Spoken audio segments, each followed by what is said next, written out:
ineza yawe, urukundo rwawe, imbabazi zawe ntibirondoreka.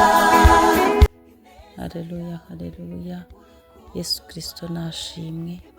Ndabasuje mu izina rya Yesu Kristo. Bene data tubana mu gitondo cya nibature buri munsi. Imana irabyongeye izinze ijoro, izinguye amanywa. Hereza Imana icyubahiro mwene data nshuti yanjye. Ndabakunda cyane kuko muntera imbaraga muri iri vugabutumwa. Imana nsenga ibampera umugisha. Wowe rwose ufata umwanya ukabana nanjye buri gitondo. Imana ikurebe neza, Imana ikwishimire. Umunsi nk'uyu ubona Imana uhure n'Imana. Umunsi nk'uyu uhure n'igitangaza cyawe. Umunsi nk'uyu Imana igusetse. Imana ibaha umugisha. Ndagusuhuje wowe uri muri iki gihugu cyacu cy'u Rwanda, abari ku migabane itandukanye y'isi, Imana ibaha umugisha. Ndabasuhuzeje mu izina rya Yesu Kristo.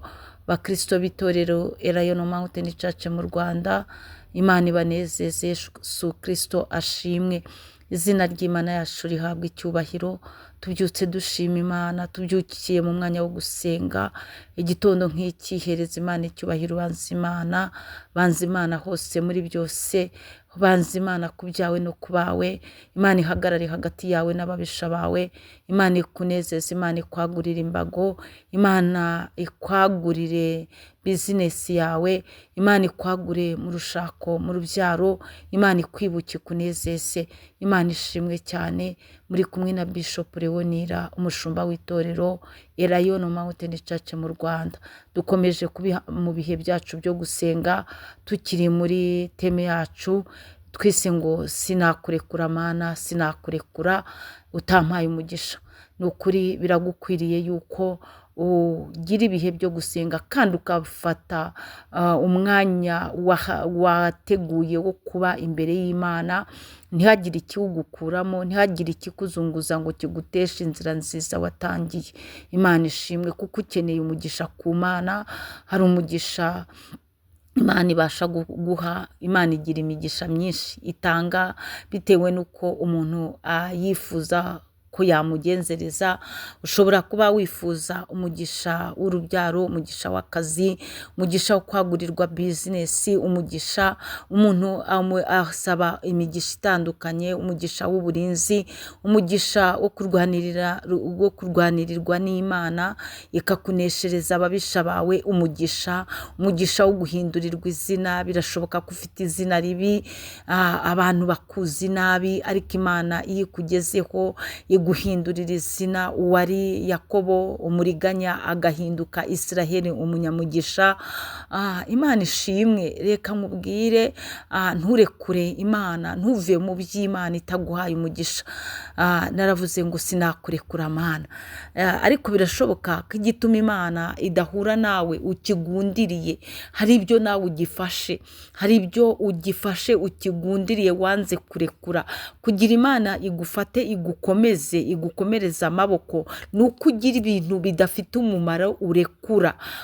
Gira ibyo urekura, ibyo bintu by'ibyaha, ibintu wafashe mu mutima wawe. Waravuze ngo ntago byashoboka, ngo naragerageje umubiri urananira, ngo icyaka cyaranze, irari ry'ubusambanyi ryaranze. Nyine ukabigira fiyeri, ukanabyirata, ndetse waba uri n'inshuti yawe mwiherereye ukavuga ngo nta kintu ntakora, ngo ni hano iki cyaha ariko cyarananiye.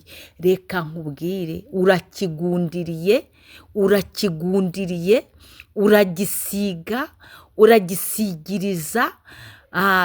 Nigeze numva kuri social media bavuga ngo ukuntu umuntu yiyororeye impiri, inzoka y'impiri, arayorora, arayigaburira, ngo akajya amenya umunsi yarakaye akayigusha neza. Ariko icyo kiganiro baratubwiye, baravugaga ngo umunsi warageze impiri yiba ariyo imwirangiriza, iramumira. Rero icyo cyaha usigiriza umeze nk'uworoye iyo nzoka y'impiri, uragisigiriza rwose ukavuga yuko ubusambanyi umubiri ngo irari ngo ryarananiye, gisigirize ariko kizakurimbura, icyo cyaha kizakurimbura. Reka nkubwire, nta mahoro y'umunyabyaha niko Uwiteka avuga. Ukiri no muri iyi si uzabona ingaruka z'icyo cyaha wanze kurekura.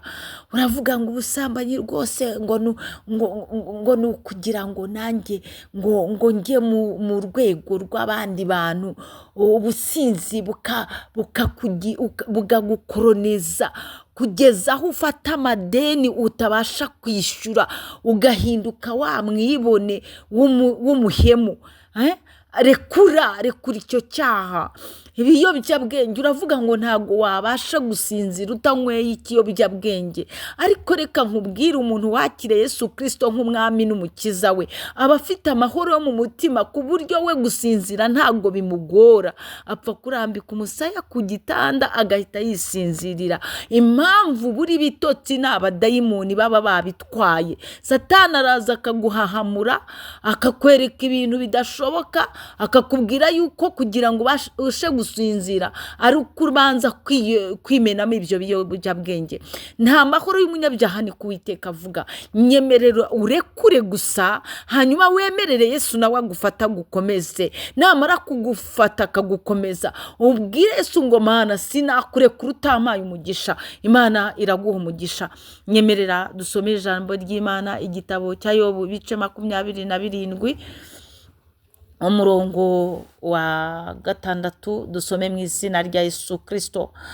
Ahangaha Yobu kuri B y'umurongo wa 5 handitse ngo kugeza ubwo nzapfa sinzikuraho kuba inyangamugayo. Ngo kugeza ubwo nzapfa sinzikuraho kuba inyangamugayo. Ni B y'umurongo wa 5 muri iki gitabo cya Yobu ibice 27. Hanyuma umurongo wa 6 handitse ngo iki? Handitse ngo gukiranuka kwanjye ndagukomeje, ntabwo nzakurekura. Imana ishimwe. Ntabwo Yobu ahangaha avuze yuko atazarekura gukiranuka kwe. Aravuze ngo gukiranuka kwanjye ndagukomeje, ntabwo nzakurekura. Ntabwo umutima wanjye uzagira icyo unshinja nkiriho. Imana ishimwe cyane. Haleluya. Aha Yobu avuze neza cyane. Aravuze ngo kugeza ubwo nzapfa sinzikuraho kuba inyangamugayo. Abantu benshi babuze ubunyangamugayo mu byo bakora, mu byo bavuga, barabibuze.